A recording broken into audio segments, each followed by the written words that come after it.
Bom dia a todos. Tinha sumido aqui minha página. Bom dia a todos. Vamos dar início a mais uma câmera temática de bicicletas. Hoje temos algumas pautas. Vamos tentar saber dentro do nosso horário previsto, que está entre 10 horas e 11h30, né? Vou começar direto aí com o professor Fábio Com, que é do IME, lá da USP, né? Eu só vou pedir para você fazer uma pequena apresentação, Fábio, da sua apresentação e pode dar início à sua apresentação. Ele vai falar hoje sobre o BAC-SP, a atualização do BAC-SP. Bom dia a todos e vamos lá. Ok, deixa eu só tentar compartilhar aqui minha tela.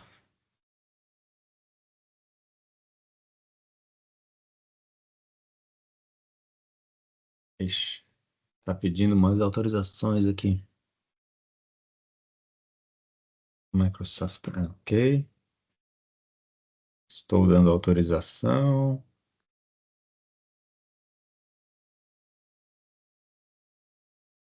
Vamos ver se vai funcionar. Share.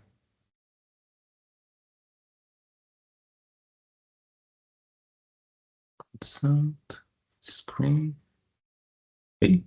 Ah, tá. Vocês estão vendo minha tela, né? Sim, Tá.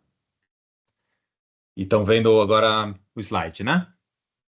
perfeito. Agora Tá. está o Instituto de Matemática e Estatística. Isso. Tá, então, acho que a maioria das pessoas aqui já conhece o programa Bike, a legislação do Bike SP e já estão cientes dessa ideia do piloto. Eu vou dar mais uma atualização. Esses são uns slides que eu preparei ali para apresentar para o chefe de gabinete da SMT, para a SP Trans, e vou basear mais ou menos um pouco. Vocês sabem que mobilidade de bicicleta é uma maravilha, senão vocês não estariam aqui, eu não vou falar sobre isso. Vocês sabem que São Paulo usa pouca bicicleta por enquanto, né? E que tem um mito de que São Paulo é acidentada, por isso não dá para usar bicicleta, quando na verdade é um problema mais cultural, de segurança viária, infraestrutura cicloviária, segurança pública. Talvez vocês não saibam que a gente fez um estudo bem interessante lá na USP, usando dados de vários lugares, dados da pesquisa Origem e Destino, da topografia da cidade de São Paulo e um levantamento cultural ali do uso da bicicleta do paulistano, e a gente chegou em dados bem interessantes. A gente tem um artigo científico escrito sobre isso. E, por exemplo, só para resumir alguns dados que a gente chegou, atualmente a gente tem cerca de 400 mil viagens por dia de bicicleta em São Paulo, e a gente chegou que existem 5 milhões de viagens por dia que são altamente cicláveis, ou seja, seriam muito fáceis fazer. As viagens são feitas em outros meios de transporte, desculpe, em particular transporte motorizado. Então, viagens que são feitas em carro e motocicleta, atualmente, dessas, 5 milhões delas seriam feitas muito facilmente de bicicletas. Então, a gente, se tivesse uma boa infraestrutura, uma mudança cultural, a gente conseguiria mais do que multiplicar por 10 o número de viagens com bastante facilidade. Ou seja, serão viagens fáceis no sentido de não são muito longas, não tem muitas declividade, aclividade, né? E aqui tem o artigo científico, tem dados mais detalhados, para se você pega só viagens de carro atualmente, das viagens de carros, 24% delas, 2,8 milhões, são altamente cicláveis e 1,7 milhões são altissimamente cicláveis, né? Então, a gente tem quase 38% das viagens de carro seriam muito facilmente feitas em bicicleta, caso houvesse a infraestrutura adequada. Então, existe esse grande potencial aí de migração modal, mas ações têm que ser feitas, né? Uma é expandir a infraestrutura cicloviária, outra é mudar a cultura do trânsito, e a outra seriam mecanismos de incentivo, de fomento ao uso da bicicleta, e o Bike SP seria um tipo de programa desse tipo, né? Então, tem a lei já da Bike SP que vocês conhecem, e a gente está fazendo esse piloto, né, que tem como objetivo definir alguns parâmetros, fazer experimentos com diferentes variáveis e, a partir dos resultados da análise científica dos dados, propor parâmetros para a prefeitura implementar o programa, né? Então, definição de públicos prioritários, definição e teste das principais variáveis que compõem o programa, implementar o caminho inicial dos créditos de mobilidade, criar a primeira versão do aplicativo, que pode se tornar o aplicativo oficial do Bike SP, e fazer uma avaliação aí científica do projeto piloto com sugestões para a minuta do decreto de regulamentação. A gente quer saber se o programa SP muda a quantidade de viagens que as pessoas fazem de bicicleta e como a quantidade de viagens varia de acordo com diferentes valores ali de remuneração. Isso que a gente vai estudar. E a gente quer ver como diferentes grupos respondem a esse incentivo, diferentes gêneros, nível de renda, região da cidade, estudante, trabalhador, etc. Né? Esse piloto vai durar, na verdade, 3 meses. O primeiro mês é mês mais de testes e depois 2 meses com as remunerações mesmo. A gente gostaria de ter pelo menos entre 1.000 e 1.300 pessoas participando do programa. Até 2 viagens seriam remuneradas por dia para fim de bonificação. A gente vai dividir em grupo de controle, grupos experimentares, e ao longo da execução do experimento a gente vai testar diferentes valores ali de remuneração. Aqui a gente tem datas aproximadas. Os testes vão começar muito em breve, tá? Então daqui a pouco a gente já vai liberar o aplicativo para as pessoas baixarem. Depois vai ter um pré-experimento e depois vai ter o experimento ali mais para frente em si. Esse aqui é o aplicativo que já funciona. Vocês aí que estão participando vão conseguir baixar esse aplicativo, talvez até o fim desta semana, já que estamos falando. E vão poder começar a testar fazendo viagens para ter certeza que vocês estão tendo o aplicativo completamente funcional no seu celular. Fora fazer um teste ali completo de como seria o Bike SP, eu acho que esse piloto vai trazer outras vantagens. A gente vai ter a captura das rotas usadas pelos participantes, a gente vai dar uma anonimizada nessas rotas, e a gente vai ter também um questionário sobre o perfil sociodemográfico das pessoas, e a gente vai ter uma ideia de como diferentes perfis socioeconômicos respondem ao programa, né? Em particular, essas capturas de rotas. Por exemplo, se a gente tiver 1.000 participantes e cada um fizer 100 trajetos, a gente vai ter 100.000 viagens realizadas na cidade de São Paulo com bicicleta, detalhadas com nível de precisão muito grande.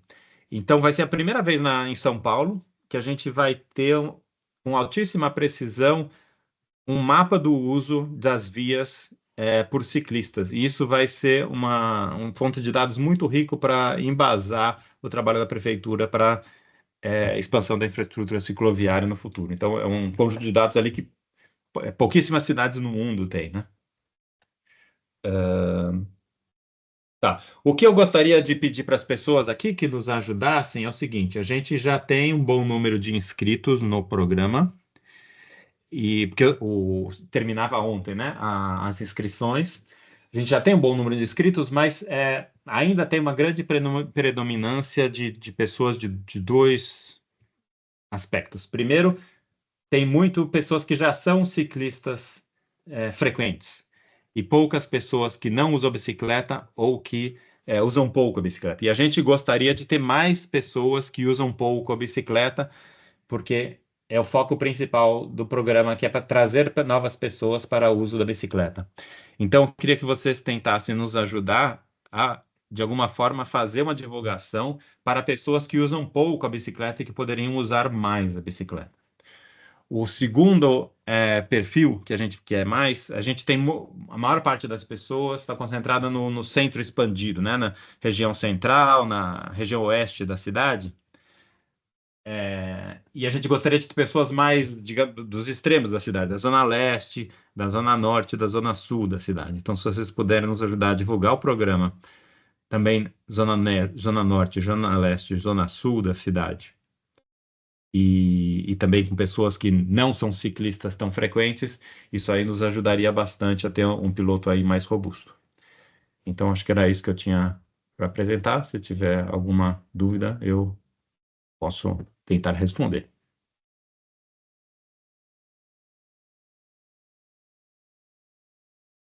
Nossa, você foi muito rápido. Eu acho É. que é importante, Uhum. acho que é importante, Fábio, que, claro, é um programa que a gente vinha tratando disso há muito tempo já, né? Para tentar colocar isso na prática e botar isso em campo, né? Eu acho que a USP terminou proporcionando essa possibilidade de realização desse projeto piloto, né? Lógico que ainda temos alguns desafios a vencer aí dentro do próprio programa. Eu vi que, Tem mais uma por coisinha que eu enquanto, gostaria de falar, Dalton, que ah, acho que eu não dei, tem um contexto ali histórico inicial que eu acho interessante falar. Essa lei foi aprovada em 2016, né? Ficou muito tempo sem nenhuma remuneração, e daí, por volta de, acho que de 3 anos atrás, a Secretaria Municipal de Mobilidade e Transportes, na pessoa do Dalton, veio procurar o nosso grupo de pesquisa na USP, pedindo ajuda para realizar um estudo para embasar a regulamentação dessa lei. Então, foi a pedido do pessoal da SMT e do Dalton que a gente fez esse estudo e está fazendo esse estudo agora. E o estudo é financiado pelo CNPq, FAPESP e também pela Tembice, mas a pedido veio da SMT. bom, eu acho que mais importante do que o pedido da SMT, ele partiu dessa força, vamos colocar assim, essa força e essa perseverança em solicitar veio da Câmara Temática mesmo, né? Em muitas reuniões realizadas aqui, é, vários dos membros das câmaras temáticas, os conselheiros, os representantes das câmaras temáticas, insistiram tanto em que isso se realizasse, e a gente vem trabalhando juntos. Você sabe como é que a gente tem imprimido tanto esforço nesse sentido de fazer esse programa piloto, porque que realmente não é fácil. O programa piloto, depois teremos alguns outros problemas para resolver dentro do próprio programa, aí, que depois eu diria que após o resultado de tudo que isso está sendo feito, que eu não tenho dúvida nenhuma que o resultado será bom, né? A gente tem um foco, e a gente precisa deixar muito claro que o foco que se tem aqui é retirar, de fato, o usuário do automóvel da pista, né? Para que esse, de fato, seja transferido para a bicicleta e como aquele primeiro resultado que foi obtido através do Banco Mundial, onde dizia que realmente existe uma necessidade muito grande de construção de novas conexões. Acho que é importante, não tenho dúvida nenhuma que a junção desses dois programas é que vai obter o sucesso de chegar a 4% de todas as viagens lá em 2030, como está lá no plano clima, né? Acho que a Aline levantou a mão. Aline, passa a palavra para você aí. Pode perguntar. Oi, bom dia, Dalton, Fábio e demais aí da SMT. Bom, parabéns pela apresentação, isso representa aí uma realização para a gente, né? A gente, como o Dalton falou, é uma cobrança que a gente faz aqui de modo recorrente para ver esse projeto andar, visto o tanto de anos que essa lei é, já foi aprovada e ainda carece de regulamentação, né? Enfim, minha pergunta, Fábio, vai diretamente relacionada à forma da inscrição. Eu fiz a inscrição, recebi por esses dias a confirmação e tudo mais, mas assim, eu tenho algumas dúvidas. Por exemplo, lá no formulário estava descrito que a gente poderia usar que a gente poderia cadastrar trechos que a gente usa somente de casa para o trabalho, ou trabalho casa, e trabalho escola, escola, trabalho e casa, né? Em diferentes combinações. E aí eu queria saber se vai ser só isso mesmo ou se vai abrir tipo para qualquer tipo de uso depois, porque a gente limitar, acho, o uso do Bike SP apenas a quem usa como trabalho, por exemplo, né? Porque o próprio bilhete único, por exemplo, já que a gente usa o bilhete único como parâmetro ali para fazer a remuneração do ciclista, o próprio bilhete único não limita o uso, né? O tipo de uso que a gente faz do cartão. E aí eu queria saber se vai se é isso mesmo ou isso só é porque é do projeto piloto. É isso. É, E outra coisa que eu gostaria de saber é que isso é uma pergunta mais pessoal. No formulário eu não tenho certeza se eu preenchi o trajeto corretamente. E aí não tinha a opção de voltar para fazer correção nem nada. E aí eu queria saber como que eu posso verificar isso tá. e se for o caso, fazer uma eventual correção. Responder a primeira pergunta. Quer dizer, eu só posso dizer agora sobre o piloto. Então, eu não. Ao final do piloto, a gente vai ter uma recomendação para a prefeitura, mas a lei diz viagens funcionais.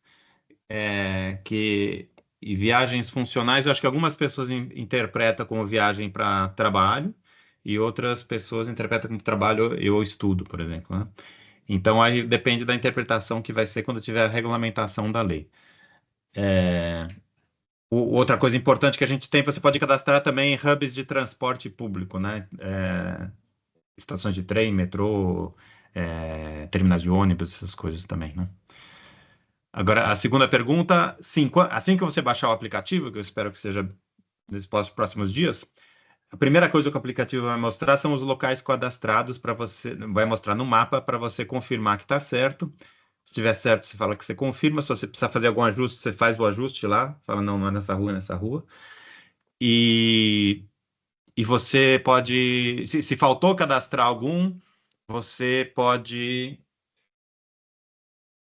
cadastrar adicional. Agora eu acho, pelo que eu me lembro, acho que o aplicativo não permite fazer isso, mas daí você manda um e-mail para a gente, falando, ó, faltou cadastrar tal coisa. Se tiver dentro do limite permitido, Tá, daí a gente cadastra.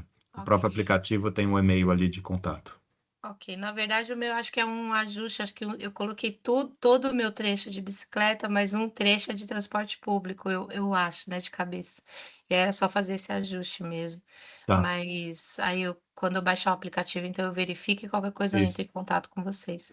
Mas no isso. mais é isso, parabéns pelo trabalho de vocês, isso é uma grande conquista para nós, assim, a gente está muito feliz de ver isso acontecer, de fazer parte dessa história, né, de ver essa coisa andar toda para a gente é muito gratificante. Muito Uma, obrigada. é, uma coisa que eu esqueci de falar também é que talvez vocês não percebam, mas por trás desse programa tem um sistema de software muito complexo.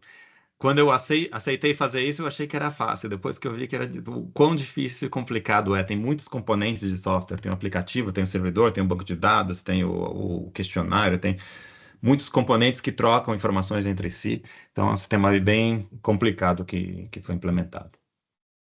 Ah, eu imagino, porque Né? mesmo para um comandozinho que para nós, usuários, parece simples, tem toda uma engenharia por trás, né? Sim, essa Imagino. coisa com mapa, geolocalização, verificar se a viagem foi feita de bicicleta, tem bastante complexidade envolvida aí. Que legal. Obrigada mais uma vez.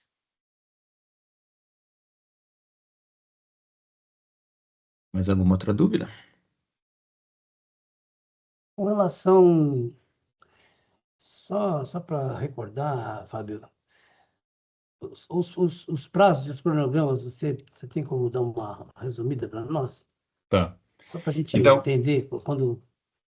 a gente, então, era até ontem o cadastro, mas como eu estou falando, a gente vai estender, eu acho que até 15 de julho, para as pessoas continuarem cadastrando, e a gente quer fazer um foco na divulgação na Zona Norte, Zona Sul, Zona Leste, e pessoas que usam pouco a bicicleta, né? Então, se vocês puderem ajudar a divulgar com esses públicos, a gente agradece.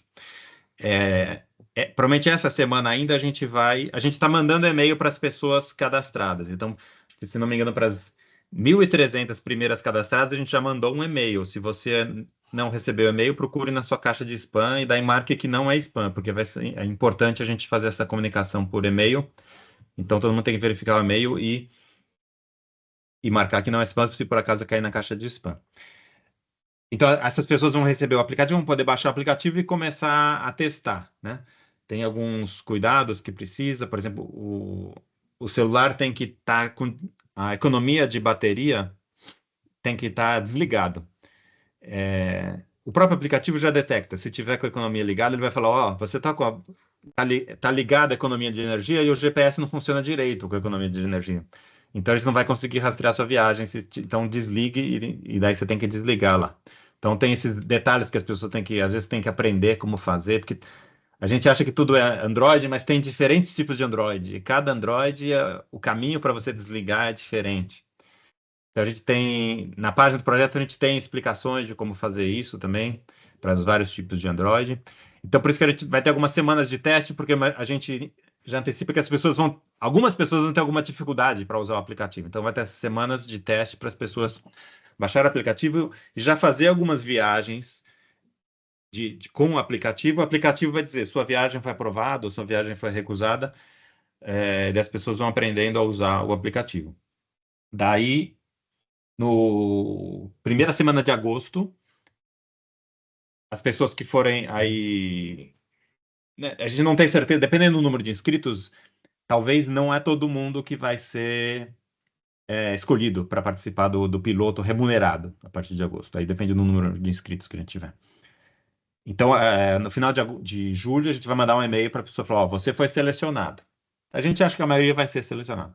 Você foi selecionado e daí, a partir da primeira semana de agosto, já vai ter a remuneração. Só que cada semana vai mudando um pouco a regrinha. Então, a gente vai falar: essa semana, se você fizer 4 viagens, você vai ganhar um bônus num bilhete único. Na segunda semana, para cada viagem, você vai ganhar X centavos por quilômetro rodado, pedalado. E assim por diante. Tá? Então, toda semana a gente vai ter um teste de frente e a gente vai estar sempre coletando os dados. E o ideal é que as pessoas façam ali até as 2 viagens por dia, né? Que podem ser remuneradas. A pessoa pode fazer mais do que 2 viagens por dia, mas daí a partir da terceira viagem não é mais remunerado. Então é isso. Daí agosto, setembro, em setembro termina Provavelmente em setembro termina o período de remuneração. Talvez a gente deixe o aplicativo um pouco mais aberto depois de setembro. Mas final de setembro e outubro a gente já vai estar fazendo análise dos dados coletados.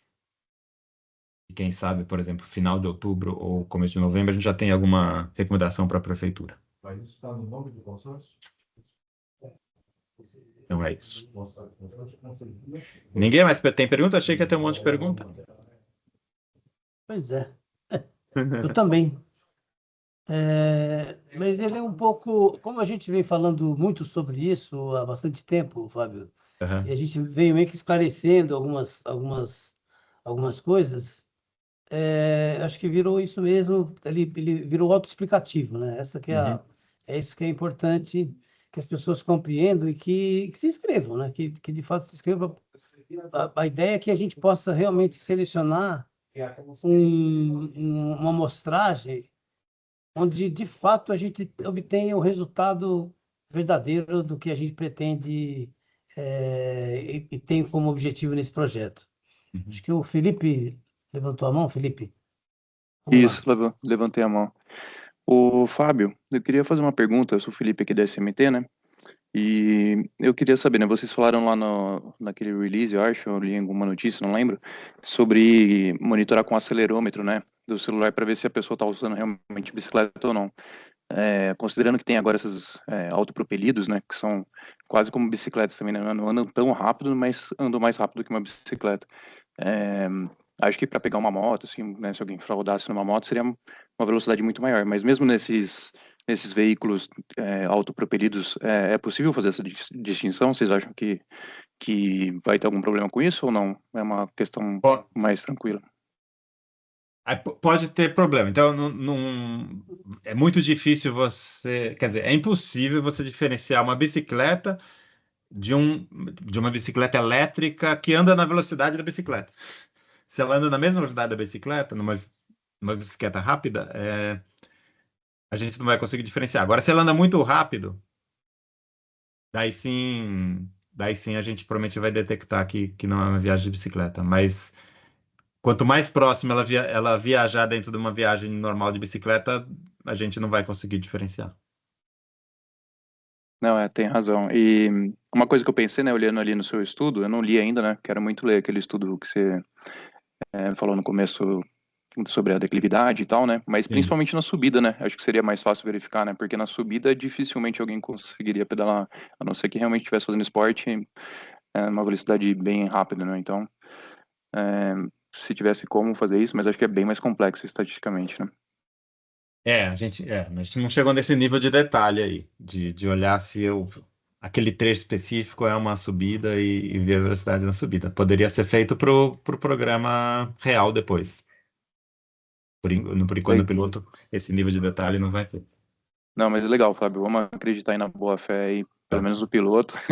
Mas é muito legal aí, parabéns. Obrigado. Então, acho que é isso, né? Você terminou não se apresentando, Fábio. Eu acho que é muito Eu- importante, né? Até para divulgar o trabalho que vocês estão fazendo aí, né? Tá. Pela USP, pelo IME, né? Tá. Eu sou professor de Ciência da Computação, né, do IME-USP, é um Instituto de Matemática e Estatística e Ciência da Computação da USP. E eu já trabalho quase 10 anos nessa área de cidades inteligentes, e uma das coisas que eu faço é mobilidade urbana. Em particular, dentro de mobilidade urbana, meu foco principal tem sido bicicleta. Então, a gente faz estudos baseados em dados, né, usando ciência de dados relacionados ao ciclismo. Vários dos nossos estudos é para ver como fomentar o uso da bicicleta, como embasar a construção de traçado de ciclovias baseados em dados científicos, né? Então a gente tem vários estudos nessa área então esse piloto do Bike SP se encaixa bem. Para fazer o piloto do Bike SP, como envolve remuneração financeira, a gente trouxe também economistas da Fundação Getúlio Vargas para trabalhar junto com a gente. Então, uma parceria do IMIUSP, que fez o software e está conduzindo todo o experimento, com esses economistas que ajudaram a fazer o desenho experimental e também vão ajudar a fazer a análise dos dados. Então, é isto. Obrigado aqui pela oportunidade. Isso eu que agradeço, Fábio. Mais uma vez, né? A gente sabe da importância de ter pessoas como você, debruçado num problema que a gente vem lutando para poder ampliar cada vez mais esse número de ciclistas viajando pela cidade de São Paulo, né, fazendo essas viagens, né? É um desafio, realmente um desafio, e mais uma vez, né, seja bem-vindo ao grupo, né? Que a gente possa desenvolver cada vez mais aplicativos como esse que vocês desenvolveram, que realmente a gente vê que hoje você até declarou aí, né, como é difícil chegar num resultado como esse, e sem dúvida nenhuma o experimento vai possibilitar que isso seja cada vez melhor e cada vez mais aprofundado, né? E Isso, com resultados cada vez melhores. talvez a gente faça outros pilotos ali no futuro para focar em aspectos específicos, né? Daí a gente vai querer ajuda da prefeitura aí também e da Câmara em geral aqui também. Perfeito. Mas obrigado. Muito obrigado, Fábio, pelo esse esforço, né? Sim. E Então, por fazer parte do nosso trabalho, o trabalho conjunto. Muito obrigado mais uma um vez. prazer. Aí. Fique à vontade, daqui a pouquinho eu vou sair, tá? Ok, obrigado. Obrigado. Bom, gente, até achei que realmente vocês tivessem mais dúvidas mesmo com relação ao programa de modo geral, mas eu acho que o mais importante é que é o passo que foi dado, né? De fato, isso tá sendo implementado aí na cidade de São Paulo. O próximo item da pauta aqui, nós vamos falar sobre o programa de metas, e eu vou passar para o Kaique. Kaique, bom dia aí.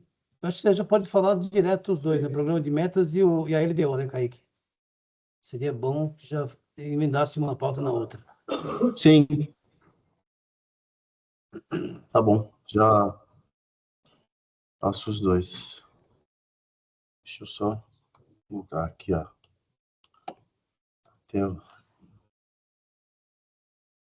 Bom dia, pessoal. Tudo bem? Vou falar um pouquinho sobre a primeira lei orçamentária, né, do ano, a LDO, e sobre o programa de metas. sei porque está compartilhando aqui. Deixa eu só compartilhar minha tela. Vou compartilhar.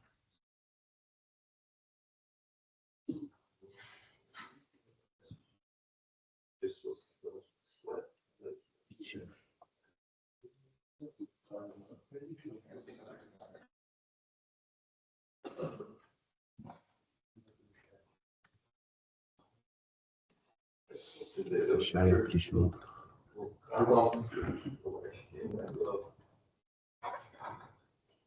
Está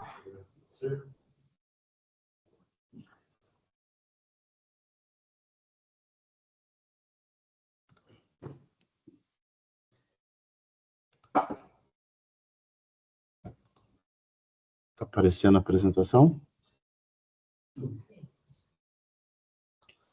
Sim. Bom, gente,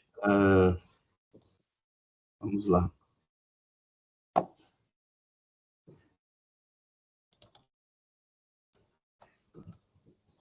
Bom, sobre a LDO, vamos falar sobre a definição legal, atribuições da LDO, a LDO no município e as previsões orçamentárias que ela traz. Bom, a LDO, ela é um instrumento orçamentário trazido pela Constituição de 88, está no artigo 165, e ela também está na Lei Orgânica do Município, no artigo 137, parágrafo 2º. Ela tem como atribuição, um dos papéis dela, definir as metas e as prioridades da administração pública, fazer uma integração entre o PPA e a LOA, a Lei Orçamentária Anual, e ela orienta a administração pública a fazer a LOA para o próximo ano. Então, o município elabora primeiro a LDO, traça as metas e as prioridades, ele analisa os riscos fiscais que podem ocorrer durante o ano, e com base nisso, ele começa a elaboração da LOA. Bom, a LOA no município, a LDO no município de São Paulo, ela é o projeto de lei 441, de 15 de abril.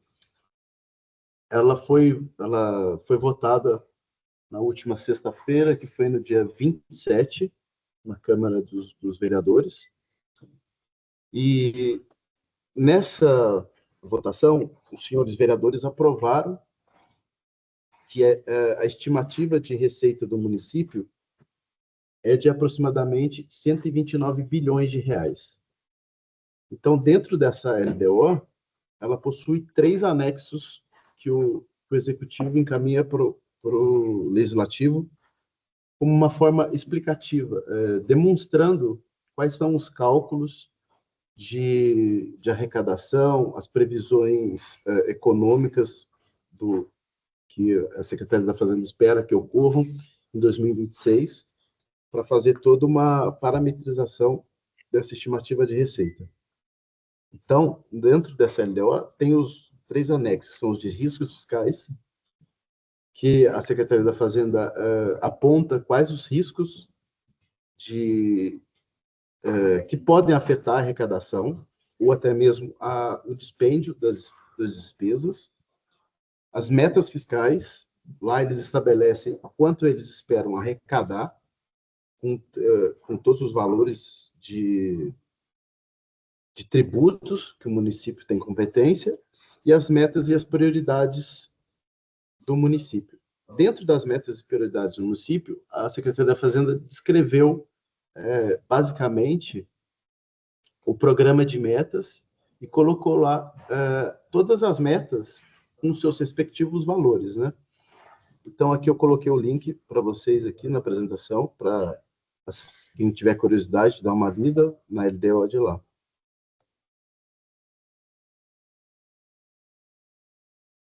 Bom, dentro dessa parametrização dos anexos de metas e prioridades, mais especificamente para a gente aqui, os nossos programas, a meta 44, que foi do novo PDM, que atingiu os 1.000 quilômetros de malha cicloviária, está previsto o valor de investimento de 158 milhões de reais, 158 milhões 574 mil.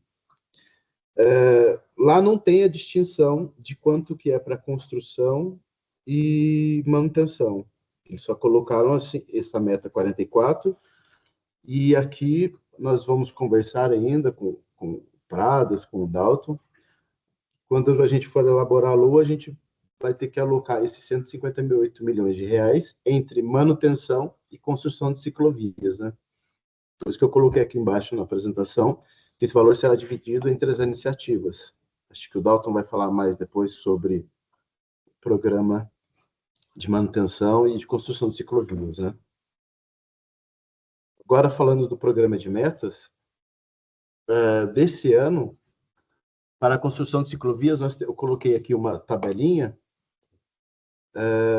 que mostra todas as ciclovias e os programas que foram entregues em 2025, né? Essa fonte aqui é da CET, isso aqui vocês podem dar uma olhada, consultar no site lá da CET, naquele mapa mapa das estruturas cicloviárias da cidade. Então, basicamente, esse ano nós entregamos a PPP, algumas obras da concorrência. Aqui tem a CIURB, que é a SP Obras, que é a ciclopassarela lá, é a Salum, e alguns programas da CET, algumas iniciativas da CET para construção. Também tem o polo gerador, né? Então, ao todo, foram entregues 17,9 quilômetros de estruturas cicloviárias, né?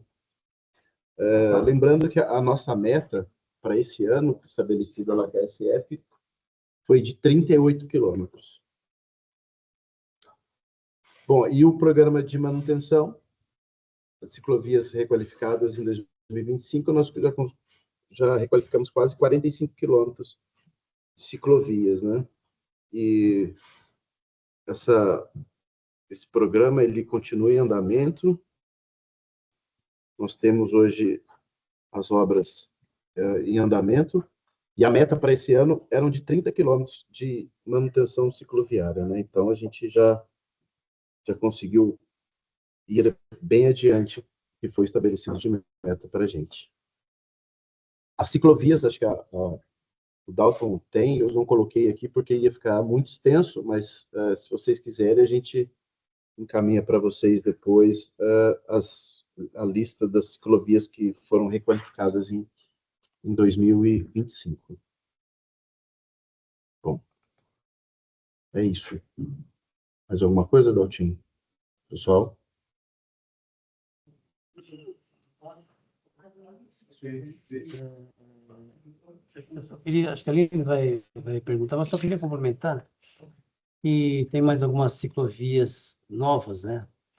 Que estão sendo entregues aí pela PPP, que elas não estão concluídas, estão na fase final de conclusão. Na Maria Amália, lá tem 4.700 metros, né? Já está fazendo um ajuste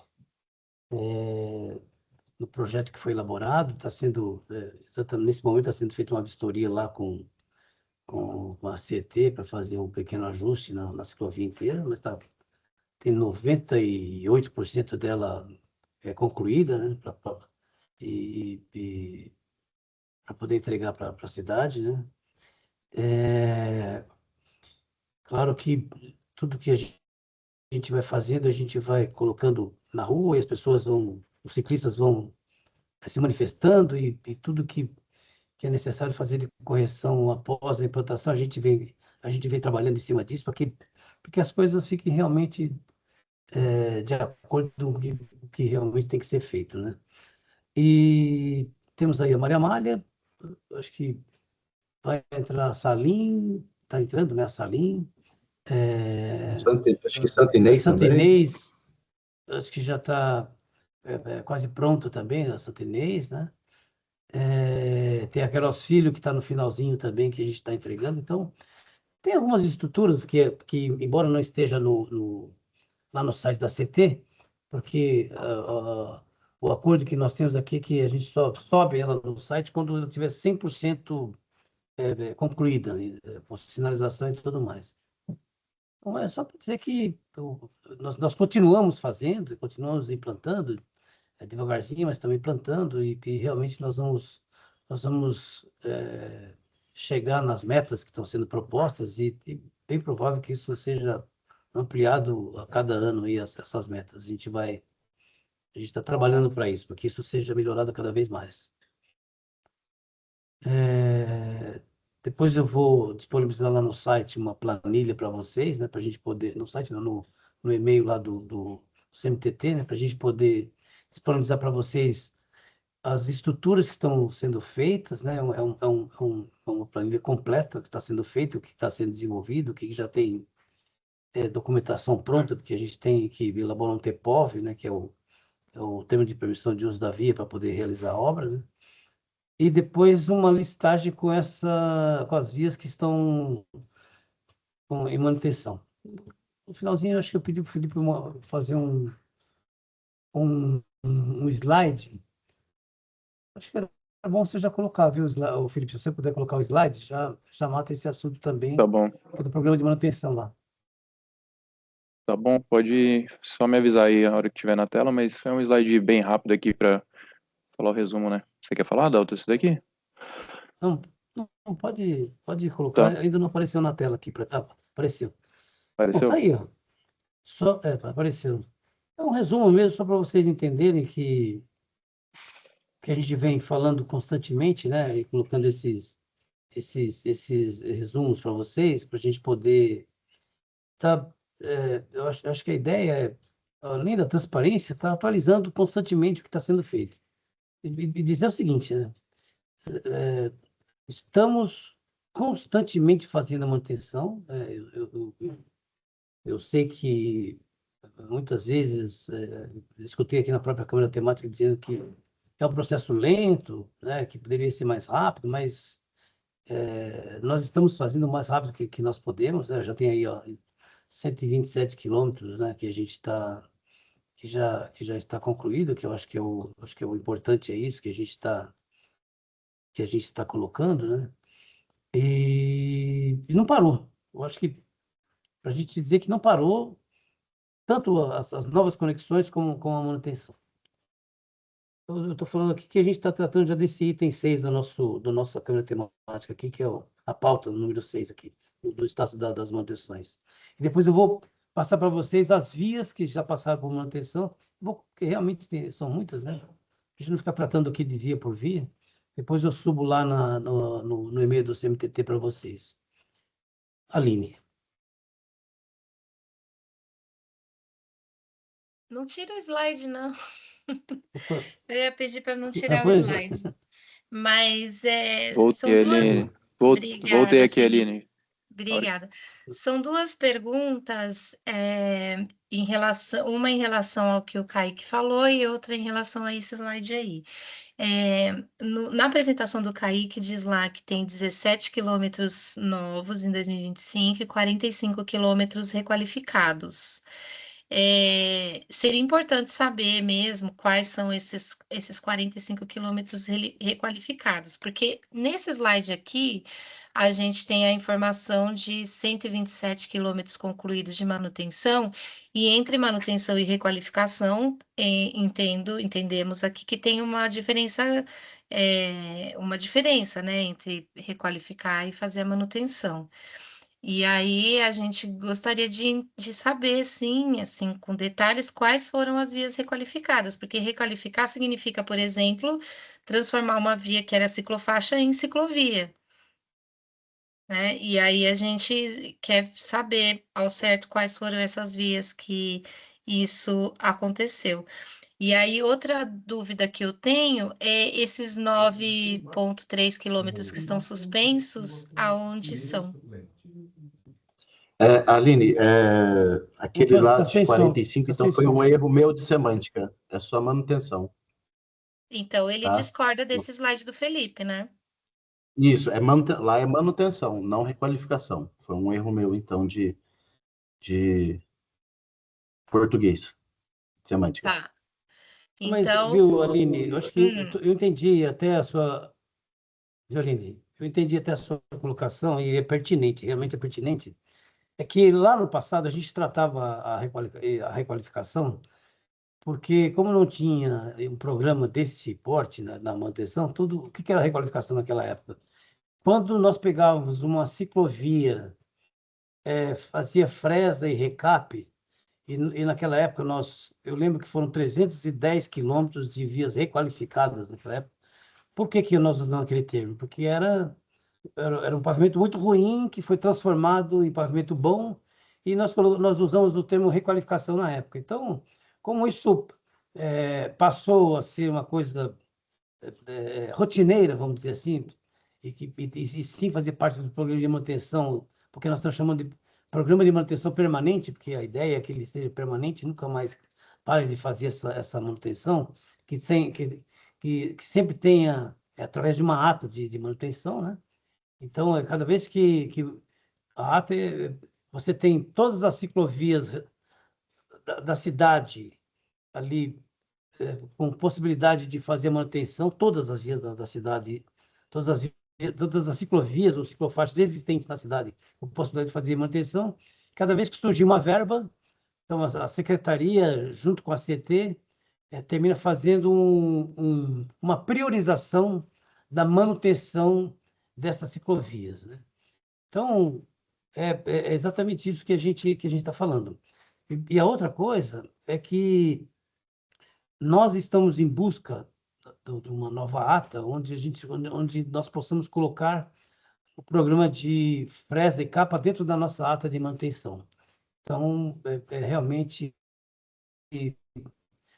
fazer com que a gente possa, de fato, conduzir, fazer a gestão do processo inteiro da manutenção. Hoje, eu não tenho a fresa e a capa, eu dependo da SM Sub, que é um contrato da SM Sub, para poder fazer esta manutenção. Ou seja, como se fosse a requalificação da ciclovia, trazendo ela para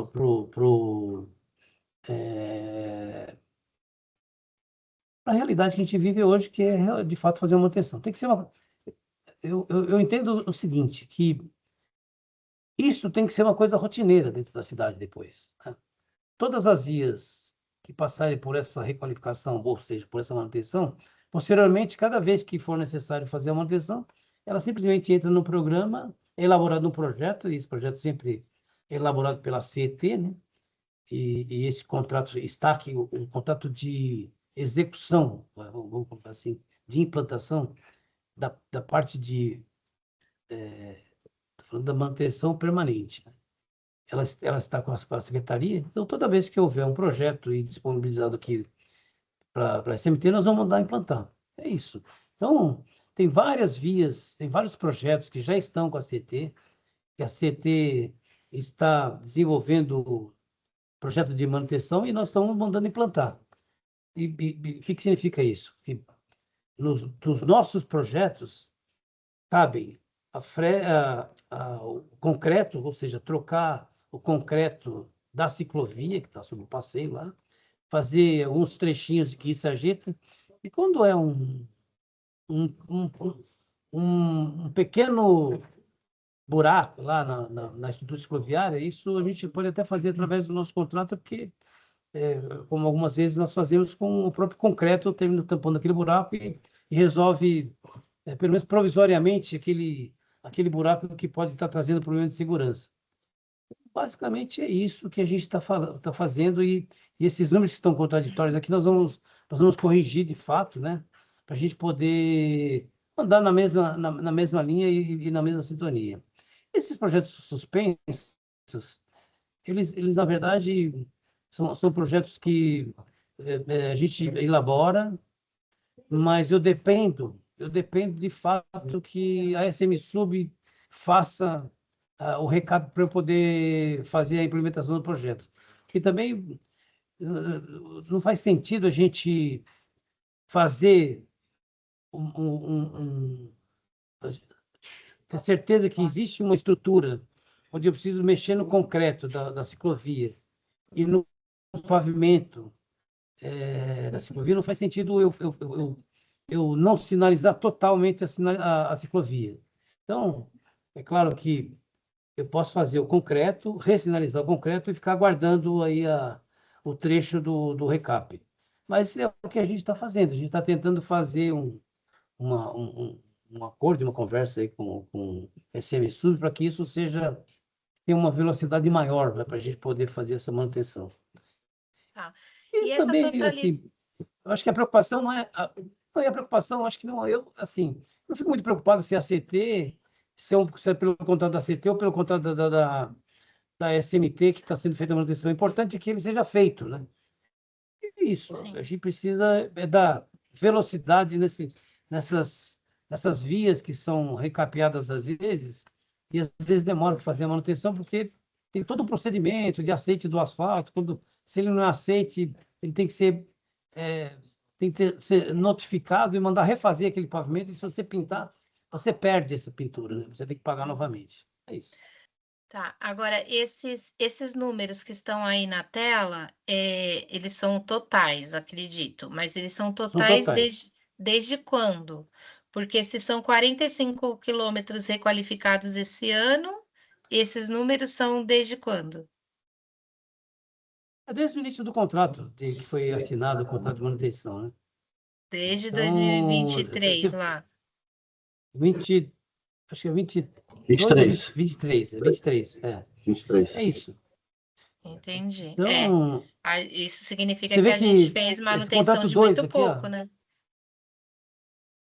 não, é aquilo que eu falei, realmente é muito pouco,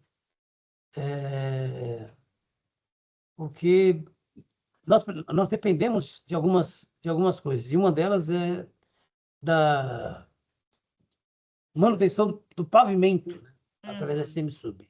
Mas tudo que cabe a nós estamos dando celeridade, porque a gente trabalhando aqui junto com a CT põe o projeto, quer dizer, nós fazemos as vistorias, aqui é SMT faz as vistorias, ratifica essa vistoria com a própria CT, né, que também vai até o local, até para elaborar um projeto novo, né? E nos encaminha o projeto, e esse projeto imediatamente é programado a implantação.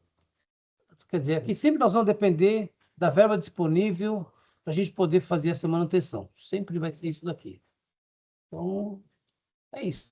E essas Eu concordo com estruturas. você. Eu concordo com você que ela realmente... Isso podia ser mais rápido e podia ser melhor. Mas nós estamos buscando caminhos diferentes para poder melhorar essa velocidade.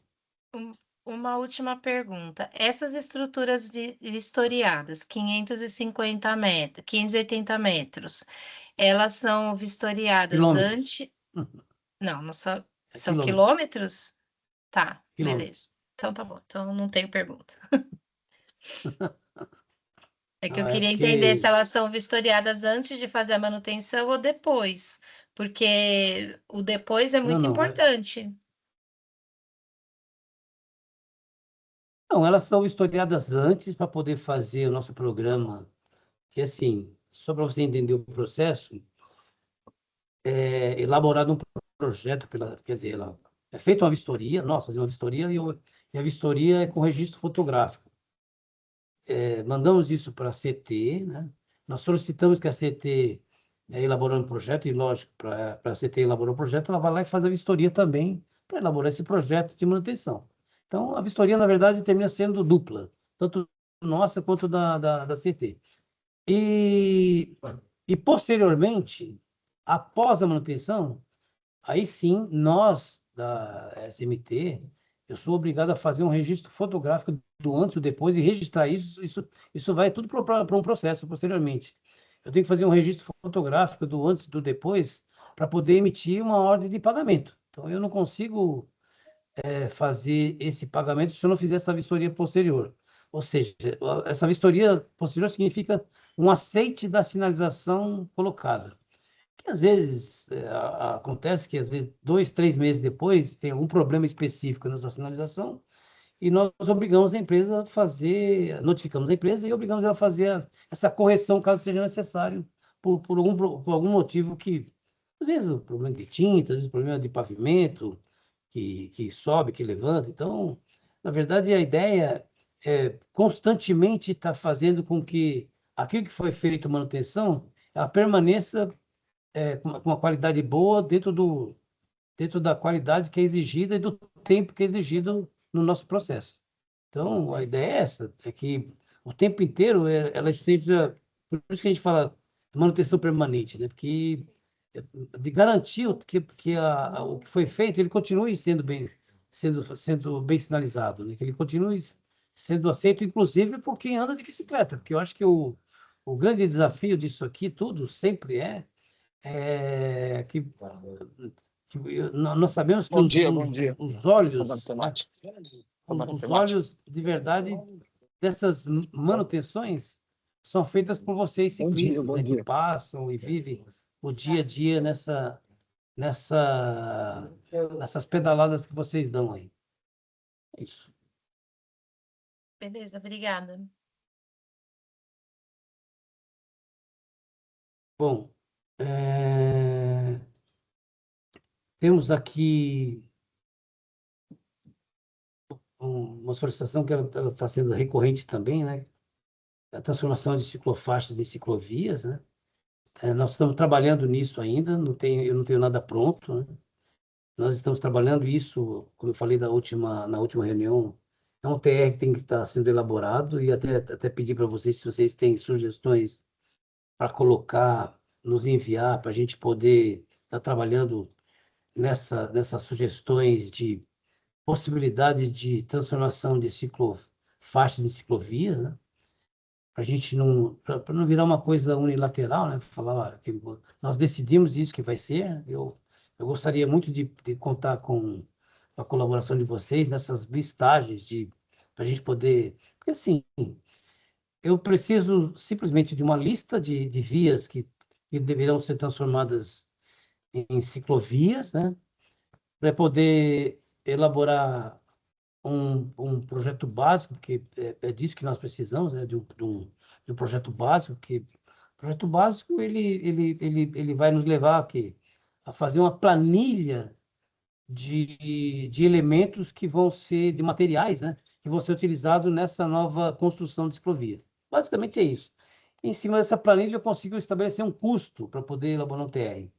O termo de referência é baseado numa planilha, baseado num projeto e posteriormente uma planilha, transformado em planilha para poder colocar ele no ar.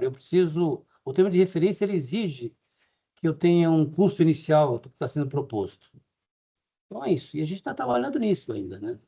E se vocês tiverem sugestão, pode mandar a sugestão para nós de algumas vezes que vocês já possam colocar. É isso. Não vou ampliar muito aqui, porque realmente não tem muito o que falar, que a gente está trabalhando nisso aqui ainda, e a gente precisaria realmente dessa ajuda de vocês, para a gente poder fazer uma listagem inicial. A ideia é fazer uma lista inicial pequena mesmo, para poder experimentar, né? De fato porque assim, até eu me lembro perfeitamente que uns 2 ou 3 anos atrás, eu terminei dando essa sugestão até junto com o grupo da Câmara, que a gente vinha se reunindo, né? De transformar e consolidar essas ciclovias, né? Transformando essas ciclofaixas, transformando em ciclovias. É isso mesmo, né? Claro, uma vez transformado, eu sei que a gente vai ter uma resistência, porque quando a proposta inicial, e está aí no nosso plano cicloviário novo, né, desses 1.700 quilômetros que já estão nesse SEI que nós subimos aí encaminhado para a CET, né? Parte da proposta, grande parte da proposta, já é fazer uma ciclovia que tenha uma característica urbanística mesmo, né? Onde eu trato ali o pedestre junto com o ciclista, e o pedestre junto com o ciclista, tratar um pouquinho do verde meio ambiente, né? Tratar um pouco do verde meio ambiente, já tratar das travessias elevadas nas proximidades, ou seja, é um plano intersecretarial mesmo que a gente está propondo, onde nos locais, e o nosso plano está muito focado na periferia, esses 1.700 quilômetros está muito focado na periferia, tem muito menos coisas no mini anel viário do que na periferia. Aliás, tem muito mais coisas na periferia do que dentro do mini anel viário, mas o objetivo é esse mesmo, que as pessoas, os moradores, compreendam o que está sendo feito e que, ao invés de ter uma resistência com relação à implementação do plano, eles queiram o plano na porta da casa deles, né? É isso que a gente vem falando constantemente, né? Que seja uma calçada mais larga, capaz de absorver o pedestre andando com segurança de um lado e o ciclista do outro se locomovendo pela cidade. Então, é isso que a gente pretende fazer. E nessa proposta desse novo plano, se vocês olharem, ele já está trazendo um pouquinho disso daqui. Não sei se vocês têm alguma dúvida com relação a isso. Eu levantei aqui a lista dos 160 quilômetros, né? Eu não vou colocar aqui também, porque é uma lista enorme, né? Eu vou colocar lá também, vou disponibilizar para vocês lá no CMTT. Algumas pessoas já têm acesso a essa lista que eu já passei. E é claro que é uma lista que precisa ter algumas correções, porque ela foi feito lá no início do processo de licitação e a gente não poderia perder a oportunidade de implantar algumas estruturas quando surgiram a oportunidade de, por exemplo, quando uma das vias que estavam lá na nossa listagem da licitação era a Rua Butantã, né? E a Rua Butantã, quando foi implantada a ciclopassarela Érica Salum, eu insisti muito que implantasse a Rua Butantã junto, que ela era uma conexão daquilo que está sendo proposto para a melhoria da travessia do rio, né? E ela ampliava essa conexão. E, claro que, quando foi proposto esse projeto, surgiu alguns problemas lá ali na conversão da Eugênio de Medeiros com a Rua Butantã. Tivemos lá juntos, inclusive, fazendo a vistoria, e com certeza essa vistoria ela está resultando num projeto que está sendo desenvolvido, e a gente vai realmente resolver esse problema definitivamente, porque é um projeto e tem obra, e tudo que tem obra eu não consigo implantar imediatamente se eu não tenho aí um processo licitatório. A verdade é essa. Então, mas nós vamos corrigir aquilo que foi detectado na nossa vistoria. Com certeza nós vamos corrigir. E estou vendo uma outra possibilidade para ver se consegue antecipar até essa obra. Mas, de qualquer forma, o que eu estou dizendo é o seguinte: nessa listagem, sim, tem algumas vias que foram propostas que já foram executadas, né? Lá Metalúrgico também, Metalúrgico tinha parte dela que terminou sendo executada, que foi até uma ampliação da Metalúrgicos, né? E claro que existe aí um desejo, né, de colocar acho que, como que é, Pedro de Toledo, né? Acho que foi a demanda que daqui surgiu, quer dizer, uma das vias mais solicitadas nas nossas audiências públicas foi a Pedro de Toledo, né? E a Corifeu terminou sendo contemplada, e a Pedro de Toledo ainda não foi contemplada. Mas a ideia é que eu estou buscando outras formas, inclusive, de trazer e implementar a estrutura Pedro de Toledo na nossa estrutura ferroviária. Eu realmente, a gente está, assim, tem várias frentes, né? Vamos colocar assim. Pedro de Toledo, estou tentando colocar ela numa das PPPs, né? Eu dependo dessa PPP para a gente poder implementar algumas estruturas novas. Se eu conseguir implementar pela PPP, eu não preciso colocar na licitação. Basicamente é isso. Posso colocar nas duas? Então, porque pode virar isso mesmo. Eu coloco na licitação, depois eu tenho que tirar porque ela foi implementada via PPP. Mas eu acho que o importante aqui é dizer o seguinte, né? Que não importa como é que vai ser, como ela vai ser implantada, mas ela vai ser implantada. Está na fase final, né, dessa história da licitação dos 160, dos 158 quilômetros, que virou 160, né? Está na fase final. Fizemos todas as correções que tinham feitas e por isso nós não mudamos a listagem, porque se eu mudar e acrescentar alguma coisa na listagem, vai lá pro V0 do processo, né?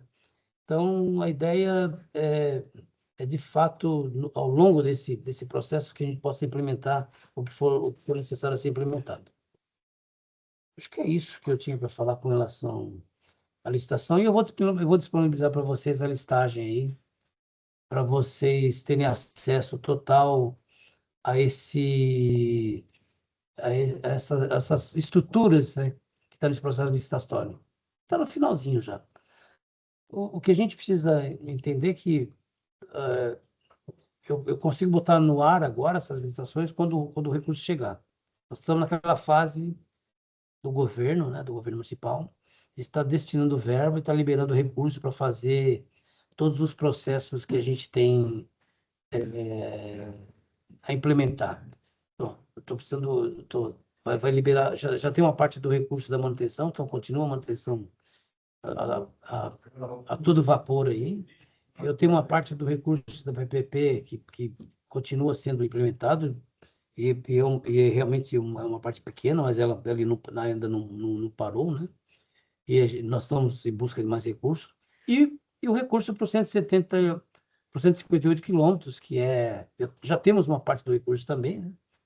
Mas eu preciso do recurso total. O recurso total são, se não me falha a memória, são 370 quilômetros, 370 milhões, né, Kaique? Eu acho que é isso. Isso, 371. Eu acho que 371. Então, mas nós, assim, nós estamos em busca dos recursos e eles virão, né? Então é isso. Acho que para finalizar, né, eu queria dizer o seguinte, né? Que o nosso plano de metas é chegar a 1.000 quilômetros, está aí. O plano de metas da prefeitura é chegar a 1.000 quilômetros, né? De novas estruturas cicloviárias, e aí teve aí um grande, eu diria, eu não vou falar revolta, porque realmente não foi revolta, mas as pessoas terminam ficando chateadas, porque deveríamos estar entregando 1.400 quilômetros em 2024 e não 1.000 quilômetros. Mas acho que o importante dizer é que nós estamos caminhando e caminhando para poder realmente melhorar esse plano de metas, né? Que o importante é que nós continuamos fazendo, nós continuamos implantando, continuamos construindo novas ciclovias e à medida do possível e do necessário, a gente vai implementando cada vez mais. É isso, né? Então, é isso que eu tinha para falar para vocês hoje, né? Não sei, não tem mais ninguém aqui com a mão levantada, inscrito, né? Então, queria mais uma vez agradecer a todos. Nós conseguimos terminar dentro do nosso horário aqui, né? Queria mais uma vez agradecer a todos vocês pela presença e informar mesmo, né? Que a presença de vocês é muito importante dentro do processo. Que todas as solicitações de vocês são sempre consideradas, né? E a gente está sempre implementando, colocando, incluindo nos nossos processos as sugestões de vocês. Eu terminei não colocando nenhuma apresentação hoje da manutenção, mas eu vou deixar para a próxima reunião, porque realmente tem pouquíssimas coisas que foram feitas de manutenção de novas conexões. Mas eu acho que da nova, eu queria destacar uma apenas, né? Que é uma luta antiga que a gente vem travando aí, que é o viaduto Pacheco Chaves, né? Acho que esse, para nós, é uma conquista significativa, daquelas conquistas que a gente sempre fala, que eu acho muito importante. Todas elas são importantes, mas essa especialmente é uma conquista significativa. A obra começou, as barreiras no Gerson estão sendo retiradas para poder fazer a ampliação do passeio e logo em seguida fazer aí a sinalização e fazer essa conexão tão importante para essa região. Muito obrigado a todos mais uma vez e um bom dia para vocês. Obrigada, Bom Dalton. dia, Bom Dalton. dia. Obrigado. Bom dia. Até mais. Bom dia, obrigado a vocês. Até mais. Obrigado, gente. Tchau. Bom dia, Sérgio. Tchau, tchau.